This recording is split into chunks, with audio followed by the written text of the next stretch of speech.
Can you tell me, please, how would I do more of what works and less of what doesn't? Yeah. Okay. So I've got 3 key points to make in this one. The first one is map your time. Right? This is a really confronting but brilliant exercise.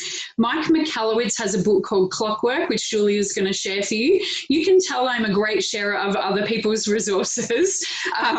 Do not reinvent the wheel where you don't need to. So Mike Michalowicz talks about, here's a time analysis worksheet, which is a really simple format. Literally got the date, little section for what your activity was, start and finish time, and then he talks about 4 things. Is it doing?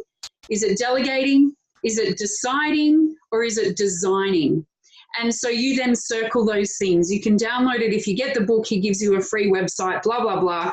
But it is tracking your time. And I've been doing this deliberately for the last 2.5 weeks. And I can tell you the game in my business has changed completely because I am being held to account of what I'm actually achieving and doing in the time frame.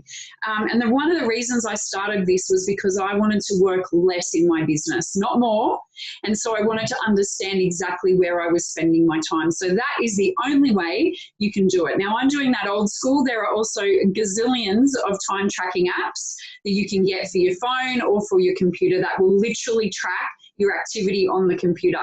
Now, that may be really confronting if you spend a lot of time on Facebook, but it is really powerful data that's going to give you help to understand, firstly, what you're doing so you can start to make some changes.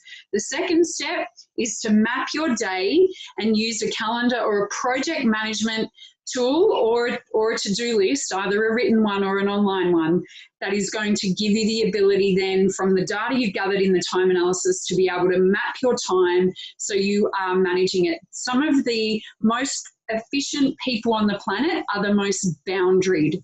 And Brene Brown says this from her research. If you haven't found Brene Brown, go find her. It's B-R-E-N-E, Brown. And she says setting boundaries is key in order to be doing more of what you love and less of what you don't. You've got to manage your time as if it is life and death, and we don't. So that's the shift you've got to make. Is like, your time is precious. It is the only thing on the planet, in the world, that is irreplaceable. You do not get time back. And the third is to prioritize. Delegate, delete, or dial back. Those are my 3 messages. So once you've got the data and you're mapping your day, prioritize the tasks that you've got to do and see where you are able to delegate it, delete it altogether, or dial it back. And that's bringing it back into, do I really need to do this? The really great question to ask is by a guy called Gary Vella. And he says, what is the one thing that I can do that such by doing it is going to make everything easier or unnecessary? And that's a great question to ask in order to be getting to do more of what you like and more of what you need to do and a lot less of what you don't.